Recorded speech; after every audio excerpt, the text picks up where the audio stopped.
Hello everyone and welcome back to the channel. My name is Adi and today we are going to be doing some BDSP doubles content. Now, I admit I personally have not played this format at all. Between finals coming up and the Desafio Latam finale coming up, which is in Series 11, I've basically been focusing on those two things, but I know none of you guys want to hear any more about Series 11, so I asked four top players who have been grinding this format and are some of the best BDSP VGC players out there for their tips and tricks and thoughts on the metagame. Let's just jump right into it. Hey, I'm Carl, or Carl Shots, and I've been playing Pokemon since 2016. Recently got into the BDSP metagame on Showdown. Really, the day it came out, got into it and was excited for it.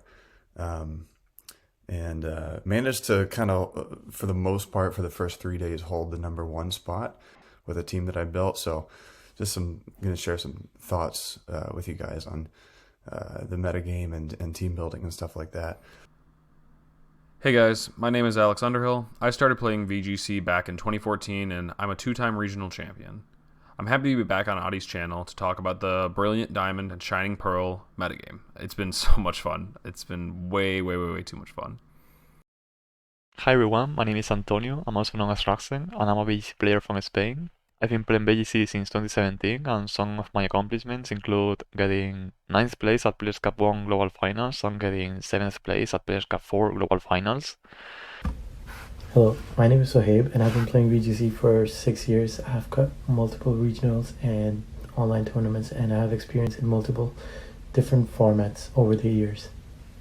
First question is, what do you think the best Pokemon and or the best team core is in this metagame? I think the best Pokemon is Garchomp. And I think the best combination is Garchomp plus a flying type or Garchomp plus a levitating mon. Probably the most obvious options would be Togekiss, Rotom, and Cresselia. Or all those three, honestly, you could have on a team.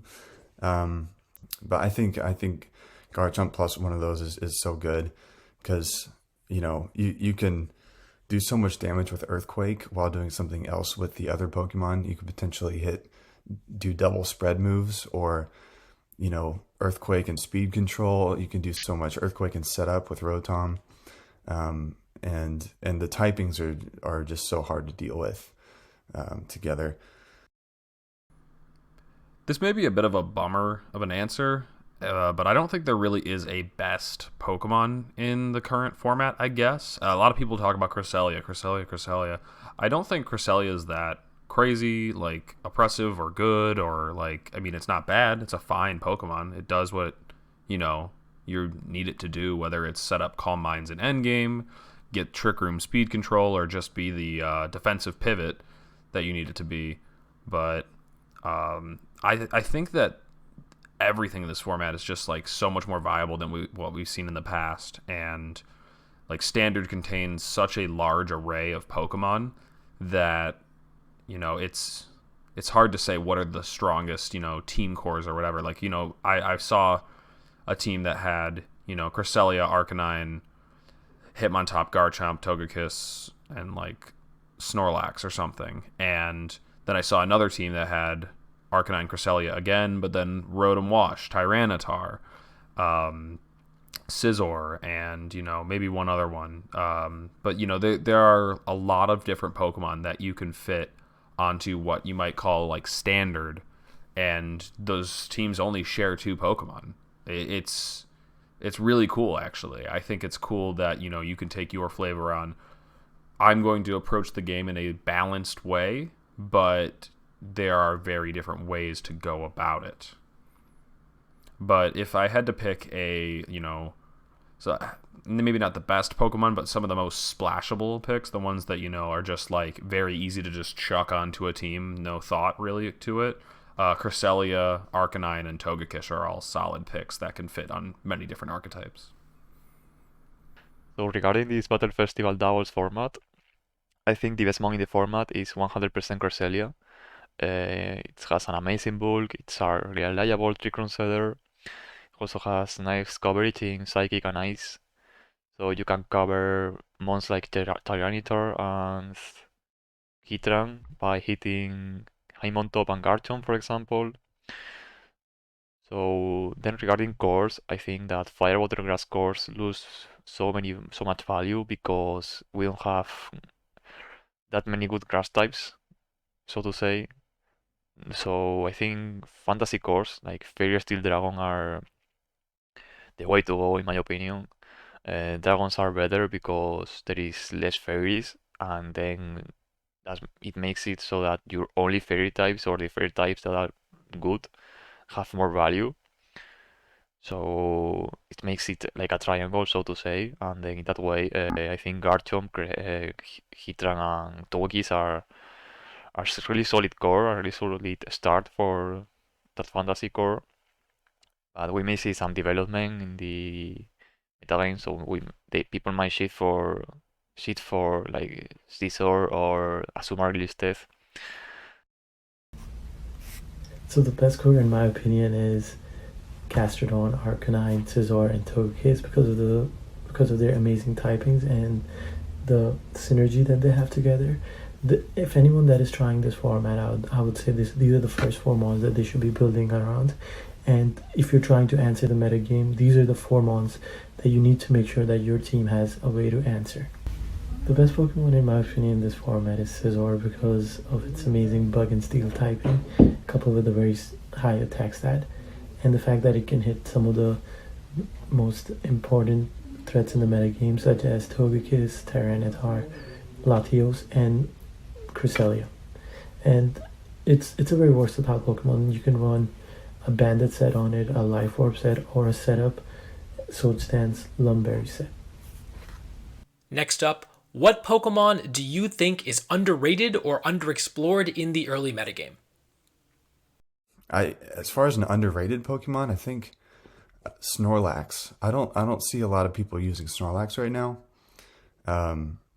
And you can use a lot of different sets. There's obviously Belly Drum, there's Curse, there's Choice Band.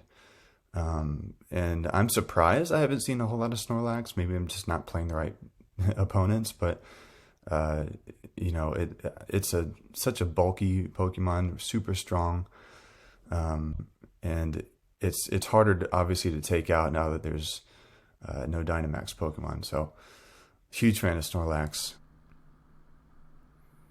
I feel like I could name so many. There's a lot of different Pokemon that I've had my fun with already in this format, but I'm gonna stick with an old favorite, which is Lucario. It's good into Togekiss, Tyranitar, Scizor. It's just got solid neutral coverage or super effective coverage across the board. That inner focus buff is really, paying off. You're immune to Fake Out and Intimidate. That's just really solid for Lucario. It can still do the stuff that I was doing back in 2017's, Final Gambit with a Choice Scarf, I guess. But the stuff that I've been liking more for it is it got Follow Me back, as it didn't have that in Sword and Shield.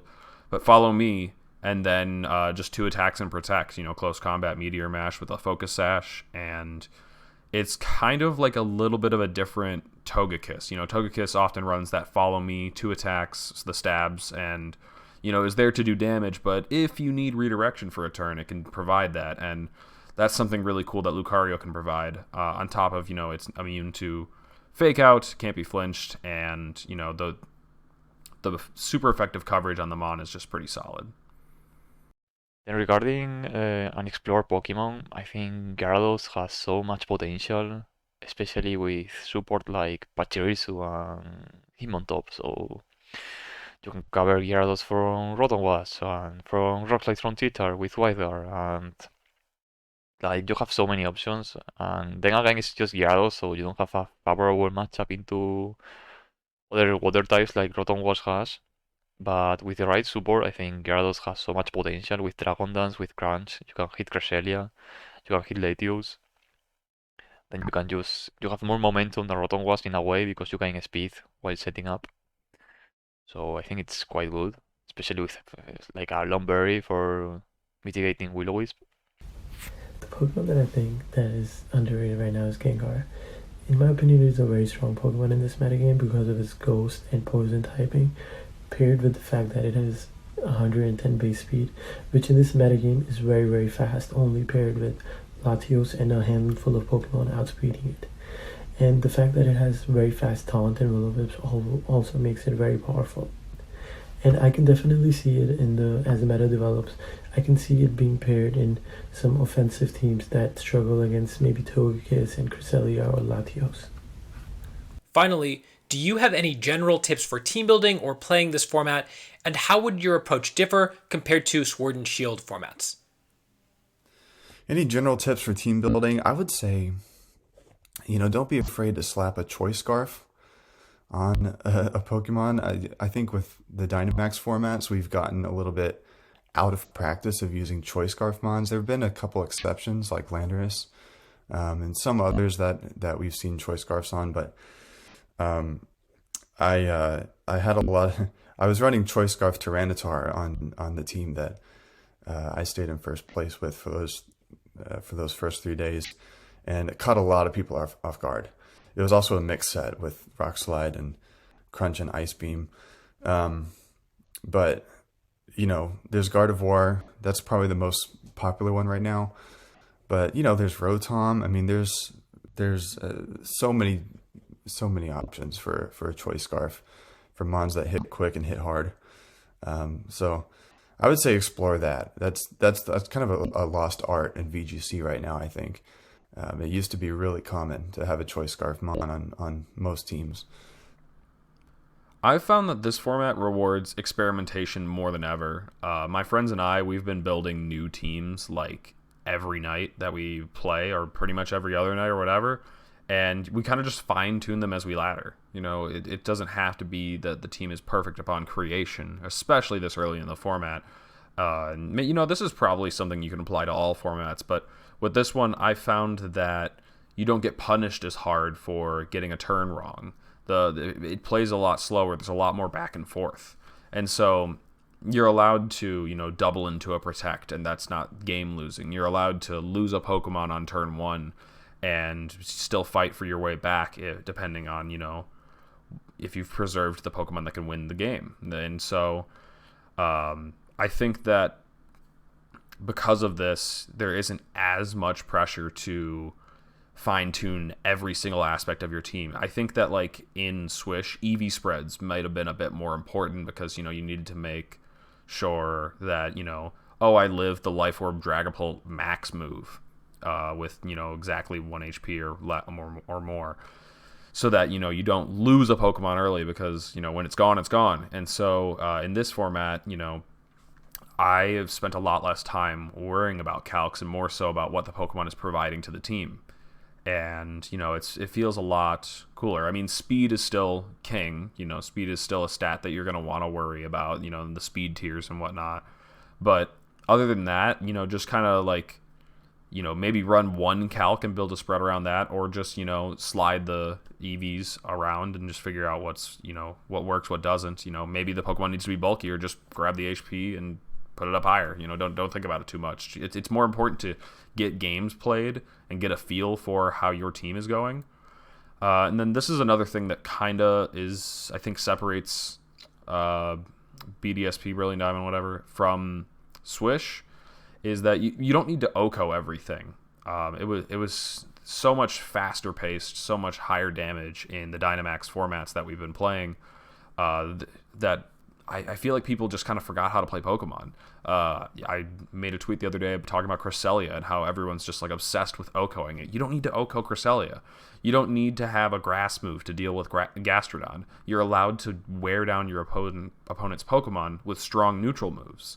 Maybe you're just clicking Draco Meteor with a Specs Latios. That's going to just take Gastrodon off the field, or if it doesn't, the next one will. And, Cresselia, you can wear it down with, Togekiss, just clicking Dazzling Gleam every turn. And, you're allowed to just slowly take care of your opponent's Pokemon. The games aren't 4 turns. You don't need to take a KO every single turn.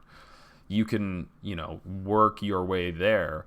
And I think that's just what Pokemon has been, or what it was before, Dynamax and all the restricted legends being allowed, and even the ones we didn't have Dynamax. It's just We don't know how to play slow anymore. We don't know how to, like, just chip damage, whatever you want to call it, accumulation. And I think the most important thing is to just find the play style that you like. I've just like been mixing it up constantly. Whether it's a trick room team, a rain team, a bulky balance team. I've been trying out all kinds of different teams to figure out what I like best. And the problem with me right now is that I like them all. The format, you can do so many different things, play so many different ways, but that maybe that not be for everyone. Maybe you want a team to play a specific way. So keep trying different things. Like I said at the beginning, just experiment. This format is a lot less punishing for building imperfect teams. You can still win with an imperfect team. You can still refine it as you go.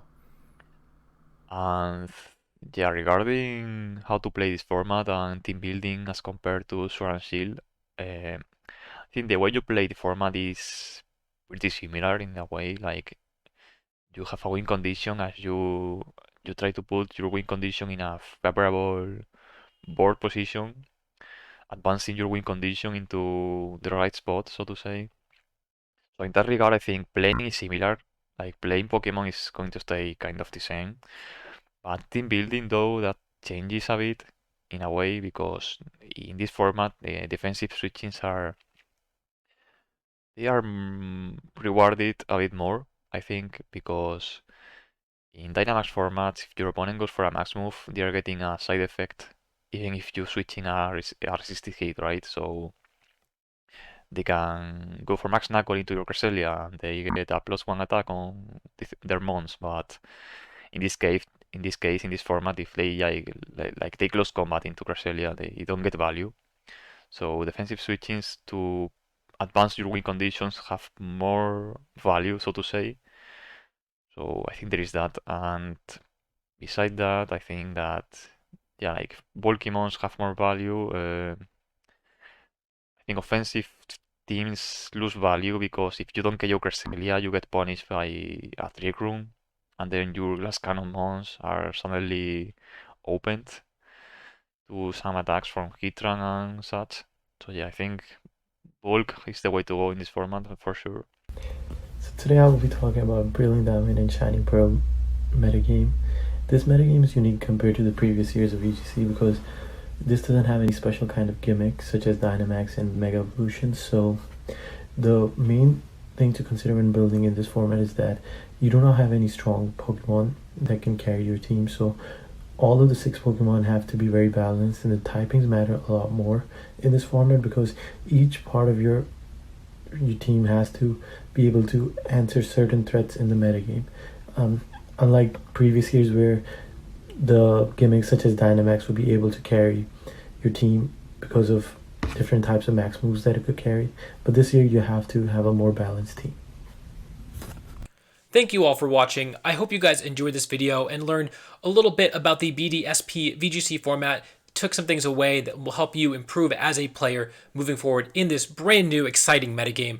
And until next time, I will see you all later.